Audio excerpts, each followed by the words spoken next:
A questão das finanças, parte 1.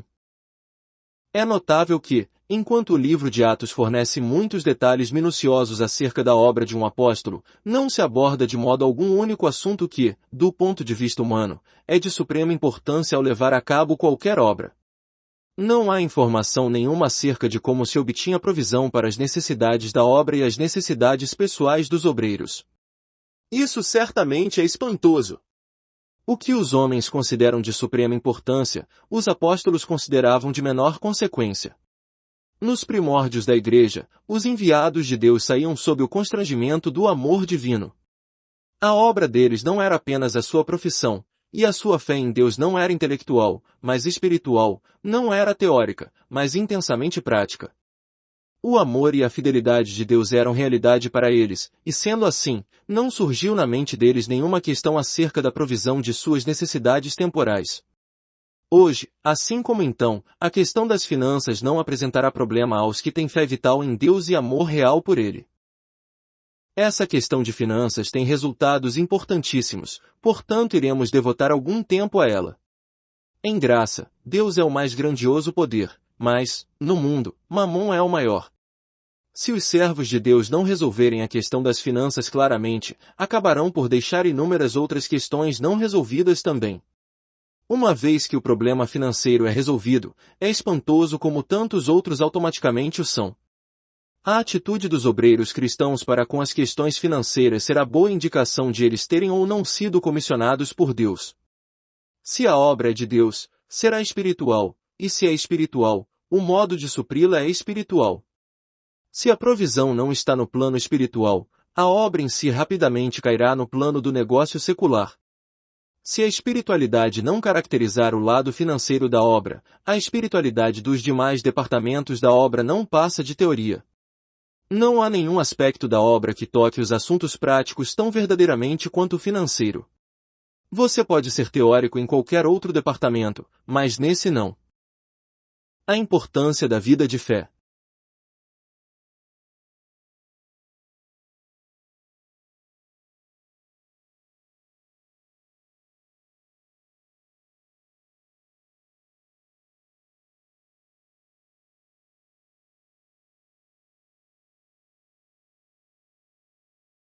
Todo obreiro, a despeito de qual seja o seu ministério, deve exercitar a fé para satisfazer todas as suas necessidades pessoais e todas as necessidades da sua obra. Na palavra de Deus não vemos nenhum obreiro pedir salário pelos seus serviços, nem receber salário. Paulo não assinou contrato com a igreja em Éfeso, nem com nenhuma outra igreja, para receber certa remuneração por determinado período de serviços. Não há precedentes nas Escrituras de que os servos de Deus dependam de fontes humanas para receber provisão de suas necessidades. Lemos, sim, de Balaão que buscou mercadejar o seu dom de profetizar, mas ele é denunciado em termos que não deixam dúvidas. Lemos também de Geazi que buscou obter lucro da graça de Deus, mas foi acometido de lepra pelo seu pecado. Nenhum servo de Deus deve depender de agente humano, quer individual quer coletivo, para satisfazer suas necessidades temporais. Se elas podem ser satisfeitas pelo trabalho das próprias mãos, ou de renda particular, tudo está muito bem. Do contrário, para obter suprimento ele deve depender diretamente de Deus apenas, assim como foram os primeiros apóstolos. Os 12 apóstolos enviados pelo Senhor não tinham salário fixo, nem o teve qualquer dos apóstolos enviados pelo Espírito. Eles simplesmente dependiam do Senhor para satisfazer todas as suas necessidades. Os apóstolos de hoje, assim como os dos primórdios, não devem considerar nenhum homem como seu empregador, mas devem confiar que quem os enviou irá arcar com tudo que envolve a execução da sua vontade, em questões temporais bem como espirituais.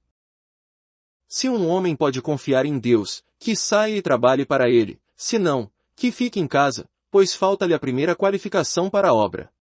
Há uma ideia prevalecente de que se um obreiro tem renda fixa ele pode ter mais horas vagas para a obra, e consequentemente fazê-la melhor. Contudo, de fato, na obra espiritual há necessidade de renda não fixa, pois isso necessita de comunhão íntima com Deus, clara revelação constante da sua vontade e sustento divino direto. No mundo dos negócios, tudo o que um trabalhador precisa em termos de equipamento é vontade e talento, mas o zelo humano e o dom natural não são equipamentos para o serviço espiritual. Total dependência de Deus é necessária se a obra for de acordo com a sua vontade. Portanto, Deus deseja que seus obreiros recorram somente a Ele para obter provisão financeira e assim não façam outra coisa a não ser andar em íntima comunhão com Ele e aprender a confiar nele continuamente. Renda fixa não estimula a confiança em Deus e a comunhão com Ele, mas a total dependência dele para satisfazer as necessidades, sim. Quanto mais incerto for o viver de um obreiro, mais ele recorrerá a Deus, e quanto mais for cultivada uma atitude de dependência de Deus, mais espiritual será a obra. Portanto, está claro que a natureza da obra e a fonte da sua provisão estão intimamente relacionadas. Se um obreiro recebe salário definido do homem, a obra produzida jamais pode ser puramente divina. A fé é o fator mais importante no serviço de Deus, pois sem ela não pode haver obra espiritual verdadeira. Entretanto, nossa fé requer treinamento e fortalecimento, e as necessidades materiais são meios usados nas mãos de Deus para esse fim. Podemos professar ter fé em Deus por uma vasta variedade de coisas intangíveis, e podemos enganar a nós mesmos crendo que realmente confiamos nele quando não temos confiança alguma, simplesmente porque não há nada concreto para demonstrar nossa desconfiança. Quando, porém, trata-se de necessidades financeiras, a questão é tão prática que a realidade da nossa fé é imediatamente posta à prova.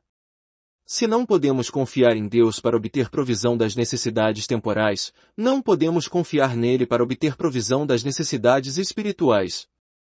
Contudo, se de fato provamos a confiabilidade dele no âmbito muito prático das necessidades materiais, poderemos também confiar nele quando as dificuldades espirituais se levantarem com relação à obra ou à vida pessoal. Que contradição é proclamar aos outros que Deus é vivo, contudo nós mesmos não ousarmos confiar nele para a satisfação de nossas necessidades materiais. Além disso, quem tem a bolsa tem autoridade. Se somos sustentados pelos homens, nossa obra será controlada por homens.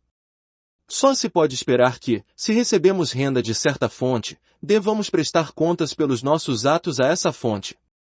Sempre que nossa confiança é depositada nos homens, nossa obra não pode deixar de ser influenciada por eles. É um juízo falso muito sério imaginar que podemos tomar dinheiro dos homens para fazer a obra de Deus. Se somos sustentados pelos homens, então temos de buscar agradar a homens, e nunca é possível agradar aos homens e a Deus ao mesmo tempo. Em sua obra, Deus deve ser a única direção. É por isso que ele deseja que não dependamos de nenhuma fonte humana para obter provisão financeira. Muitos de nós já experimentamos que, repetidas vezes, Deus controlou-nos por meio de questões financeiras. Quando estávamos no centro da sua vontade, as provisões eram certas, mas, assim que nos afastávamos do contato vital com ele, elas foram incertas. Por vezes, imaginávamos que Deus queria que fizéssemos certa coisa, mas ele nos mostrou que não era a sua vontade retendo a provisão financeira. Portanto, temos estado sob a constante direção do Senhor, e tal direção é preciosíssima. Se deixamos de ser dependentes dele, como pode a nossa confiança desenvolver-se? A primeira questão que deve enfrentar todo que crê ser de fato chamado por Deus é a questão financeira. Se não pode depender apenas do Senhor para prover todas as necessidades diárias, ele não é qualificado a engajar-se na sua obra, pois se o obreiro não é financeiramente independente dos homens, a obra tampouco pode ser independente dos homens.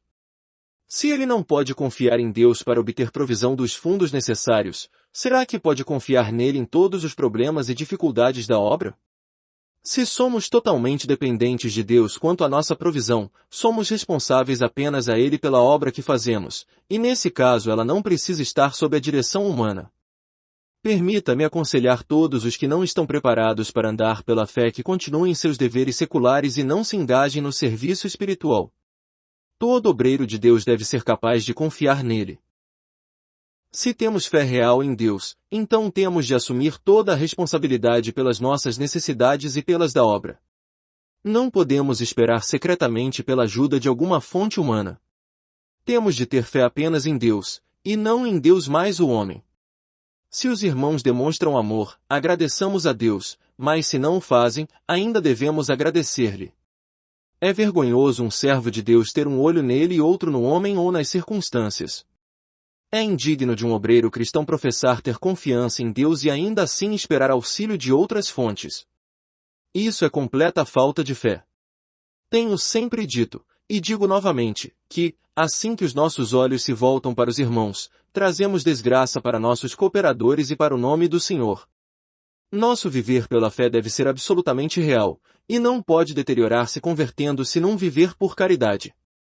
Ousamos ser totalmente independentes dos homens nas questões financeiras, pois ousamos crer totalmente em Deus, ousamos lançar fora toda a nossa esperança nos homens pois temos plena confiança nele.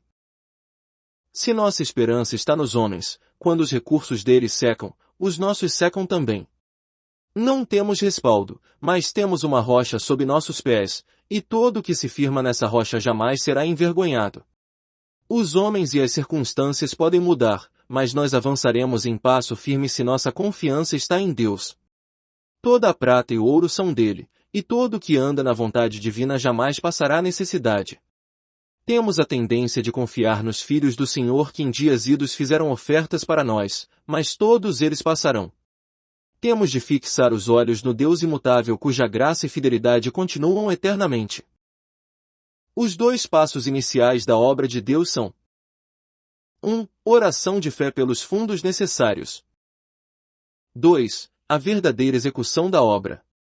Hoje, é de lamentar, muitos servos de Deus não têm fé, contudo buscam servi-lo. Empreendem a obra sem ter a qualificação essencial para isso. Desse modo, o que fazem não tem valor espiritual.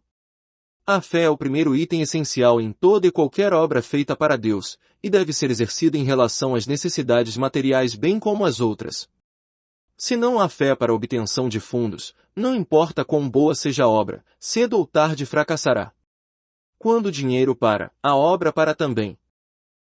Viver do Evangelho.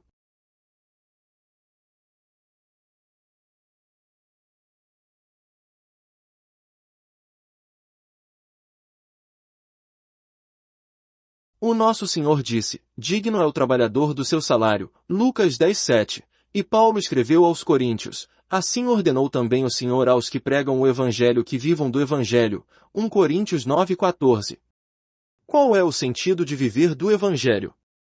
Não quer dizer que o servo de Deus deva receber certo subsídio da igreja, pois o sistema moderno de serviço remunerado na obra de Deus não era conhecido nos dias de Paulo. Significa, isso sim, que os pregadores do Evangelho talvez recebam ofertas dos irmãos, mas nenhuma estipulação é feita com relação a essas ofertas. Não se estipula determinado período, quantia ou responsabilidade. É tudo espontâneo. Quando o coração dos irmãos é tocado por Deus, eles fazem ofertas aos seus servos para que, enquanto recebem ofertas por meio de homens, a confiança dos servos ainda esteja inteiramente em Deus. É nele que os olhos deles estão fixos, é a ele que as necessidades são ditas e é ele que toca o coração dos seus filhos para ofertar. É isso que Paulo queria dizer quando falou de viver do Evangelho. Ele mesmo receberá a oferta da igreja em Filipos, Filipenses 4:16, e quando estava em Corinto, foi ajudado pelos irmãos da Macedônia, 2 Coríntios 11:9. Esses são exemplos de viver do Evangelho. Paulo recebia ofertas ocasionais de indivíduos e das igrejas, mas não recebia remuneração definitiva para pregar. Sim, digno é o trabalhador do seu salário, e certamente ele deve viver do Evangelho. Mas fazemos bem em nos perguntar, de quem somos trabalhadores? Se somos trabalhadores de homens, então dependamos de homens para obter sustento, mas, se somos trabalhadores de Deus, temos de depender somente dele e de ninguém mais, embora ele talvez satisfaça nossas necessidades por meio de homens como nós. A questão toda depende disto. Foi Deus quem nos chamou e enviou? Se o chamamento e comissionamento vieram dele, ele deve ser e certamente será responsável por tudo que envolve a nossa obediência a ele. Quando fazemos conhecidas diante dele as nossas necessidades, ele certamente ouve e move o coração dos homens para suprir-nos de tudo o que necessitamos. Se somos apenas voluntários no serviço de Deus, ele não será responsável pelos compromissos financeiros em que incorremos. Assim, seremos incapazes de viver do Evangelho.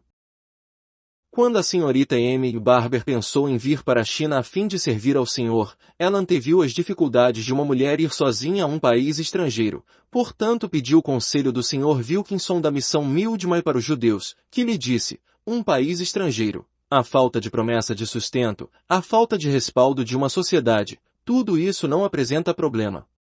A questão é, você vai por iniciativa própria ou é enviada por Deus? Deus é que me envia, replicou ela. Então isso dispensa todas as outras perguntas, disse ele, pois se Deus a envia, ele tem de ser responsável. Sim, se vamos por iniciativa própria, aflição e vergonha aguardam-nos, mas se vamos como enviados de Deus, toda a responsabilidade é dele e jamais precisamos inquirir como ele irá arcar com ela. Em Corinto, todavia, Paulo não viveu do Evangelho, ele fez tendas com as próprias mãos. Portanto, há evidentemente dois modos pelos quais as necessidades dos servos de Deus são satisfeitas, ou eles dependem de que Deus toque o coração dos seus filhos para ofertar o que é necessário, ou eles o ganham com uma ocupação secular de tempo parcial. Trabalhar com as próprias mãos pode ser muito bom, mas precisamos notar que Paulo não considera isso comum. É algo excepcional, um meio a que se recorre em circunstâncias especiais. Se nós vos semeamos as coisas espirituais, será muito recolhermos de vós bens materiais? Se outros participam desse direito sobre vós, não o temos nós em maior medida? Entretanto, não usamos desse direito, antes, suportamos tudo, para não criarmos qualquer obstáculo ao Evangelho de Cristo. Não sabeis vós que os que prestam serviços sagrados do próprio templo se alimentam? E quem serve ao altar do altar tira o seu sustento. Assim ordenou também o Senhor aos que pregam o Evangelho que vivam do Evangelho. Eu, porém, não me tenho servido de nenhuma destas coisas e não escrevo isto para que assim se faça comigo, porque melhor me fora morrer, antes que alguém me anule esta glória. Nesse caso, qual é o meu galardão? É que, evangelizando, proponha, de graça, o Evangelho, para não me valer do direito que ele me dá. 1 Coríntios 9, 11 a 15, 18. Há certos direitos que são privilégio de todos os pregadores do Evangelho. Paulo não recebeu nada dos coríntios, pois estava em circunstâncias especiais na época, mas, embora não se beneficiasse de seus privilégios como pregador do Evangelho na ocasião, fica bem claro que ele o fez em outras ocasiões. Cometiu, porventura, algum pecado pelo fato de viver humildemente, para que fosseis vós exaltados, visto que gratuitamente vos anunciei o Evangelho de Deus? Despojei outras igrejas, recebendo o salário, para vos poder servir, e, estando entre vós, ao passar privações, não me fiz pesado a ninguém, pois os irmãos, quando vieram da Macedônia, supriram o que me faltava, e, em tudo, me guardei e me guardarei de vos ser pesado. A verdade de Cristo está em mim, por isso, não me será tirada esta glória nas regiões da Acaia. 2 Coríntios 11, 7, 10.